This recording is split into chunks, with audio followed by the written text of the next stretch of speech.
Passionné de maquillage, ce jeune Ivoirien bien connu des femmes en quête de traits de visage raffinés au marché de Sikoji, commune de Yopougon, au nord du district d'Abidjan. Ici, on y trouve des teints de toutes les couleurs, qu'ils soient naturels ou non. Mais pour de nombreuses personnes, pas question de se dépigmenter. On ne force pas. Quand tu es né noir, il faut rester noir. Quand tu es clair, tu restes clair. Pas obligé de mettre des produits pour devenir clair. Au début, c'est joli. Dans la jeunesse, ça c'est joli. Mais après, tu vieillis très rapidement. Avant ton âge même. Moi, personnellement, je n'ai pas de problème. Donc, je me sens bien dans ma peau comme ça. Parmi ceux ou celles qui ont franchi le pas, bon nombre d'entre eux s'attendent aux conséquences sanitaires fâcheuses de ce blanchiment artificiel. Comme c'est jeunesse, on ne pense pas que non, quand on vieillit là, ça va nous créer des problèmes. Avant, ce qu'ils utilisaient un coup comme ça a commencé à me donner des petites taches. Donc, je suis allée à l'hôpital pour faire les soins. Odeur, vergeture, brûlure de la peau, le chapelet des dégâts liés à la dépigmentation est long comme le bras. Des organisations comme l'ONG Carité ont déclaré la guerre au phénomène. L'une de leurs armes, la promotion des teints naturels, notamment le teint noir. Toute femme est belle. Il n'y a pas de beauté universelle. Le plus important, c'est d'être soi.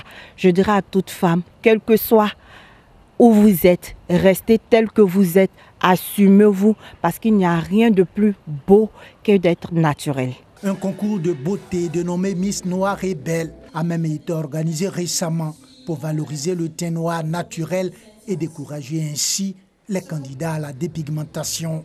Cette initiative émane de la plateforme Moussoko, affaire de femmes en langue malinké, a mobilisé de nombreuses femmes noires et fières de l'être. Je me dis que si Dieu m'a rendu noir, il sait pourquoi il m'a rendu noir. Parce qu'il sait qu'avec le teint noir, je vais charmer, je vais plaire. Donc ça fait plaisir quoi, d'être dans sa peau. Tu n'as pas besoin de dépenser. Tu es simple, naturel, c'est tout. Imaginez qu'on se dépigmente la peau. Pour réavoir un teint noir, c'est très difficile. Donc autant conserver sa couleur. La promotion des teints noirs n'est pas une campagne de dénigrement des teints clairs, assurent les promoteurs des teints naturels qui disent poursuivre un seul objectif, amener chacun à assumer son teint, la couleur naturelle de sa peau.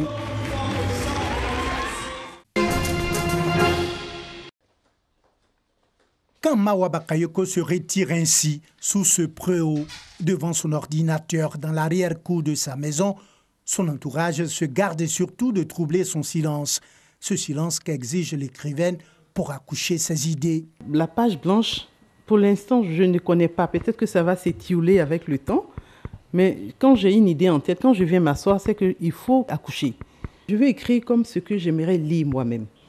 Donc, me faire comprendre de celui qui prend l'ouvrage, me faire comprendre de ceux de mon temps, mais me faire comprendre plus tard. Pleinement, elle vit sa passion de l'écriture, sans négliger ses obligations de femme mariée, surtout de mère de famille. Résultat, 6 livres à son actif et un époux satisfait. Effectivement, c'est vrai, certains pourraient penser que le temps qu'elle passe à écrire, c'est du temps, disons, perdu pour moi. Non, je pense que c'est un équilibre. C'est un équilibre. Je pense qu'à travers l'écriture, elle s'épanouit aussi. Mawa Bakayoko a fait la dédicace de Chroniques étranges d'Afrique, son dernier livre il y a quelques jours, en présence de parents, amis et amateurs de lecture venus nombreux. C'est un style plaisant, un style séduisant et surtout à travers ce recueil de nouvelles, elle a su choisir des mots pour décrire nos mots. Pour une femme mariée, c'est un miracle. Je ne sais pas comment elle fait, mais vraiment, je lui dis toujours chapeau, chapeau. Mawa Bakayoko, moi j'ai personnellement commencé à la lire à travers l'œuvre Tungan, les écueils de l'immigration. Et cette thématique est essentielle pour les jeunes Africains aujourd'hui.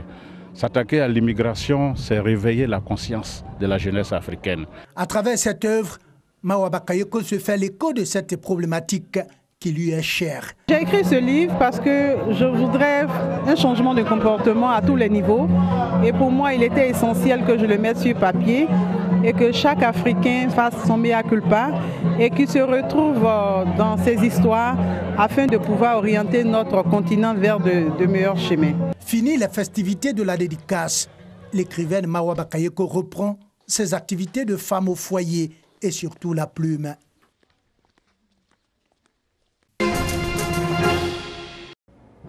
Chaque matin depuis 8 mois, Lee, 30 ans, passe la porte d'Alberton School, une école de code pour les débutants à San Francisco.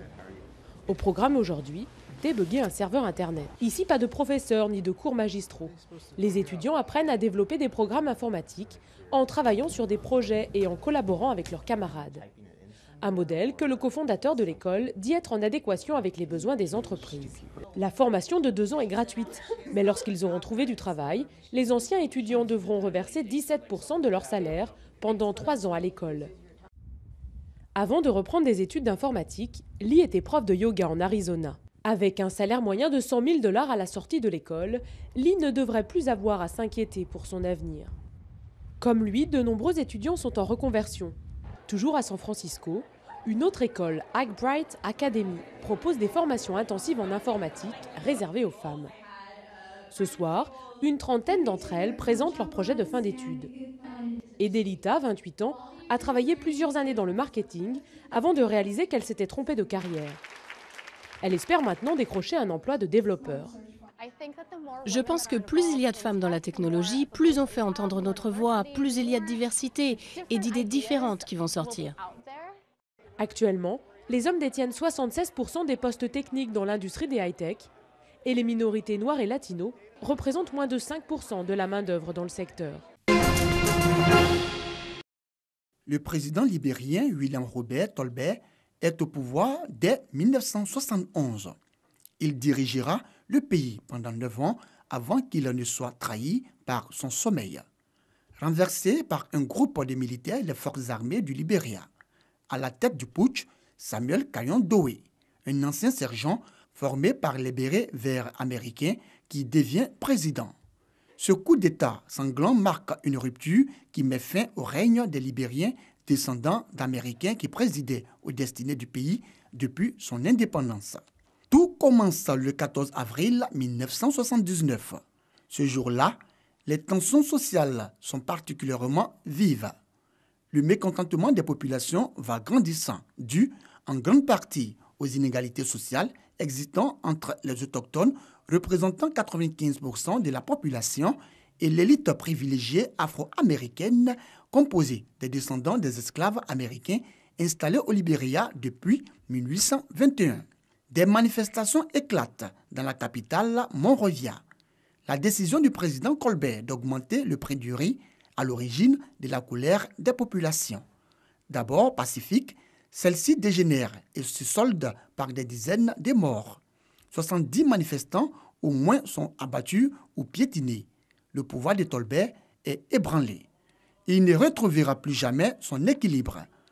Tolbert tente en vain de restaurer l'ordre en faisant arrêter les leaders de l'opposition, mais ces tentatives restent vaines et le désordre grandit. Ce matin-là du 12 avril 1980, soit un an après les émeutes du riz, le président Tolbert a la mauvaise idée de dormir profondément dans sa chambre sans garde. Des insurgés pénètrent au sein de sa résidence et l'éventrent en plein sommeil dans son lit avant de le jeter par la fenêtre. À la tête du groupe de rebelles, le sergent-chef Samuel Kayon Doe, qui deviendra automatiquement son successeur. Tous sont de la tribu des Crans et de la majorité des Libériens dont les descendants sont originaires du pays par opposition à la minorité ayant des descendants d'Amérique. Tolbert est un de ceux-là. Des personnalités issues du gouvernement, des ministres et des membres de la famille du président vont être tués.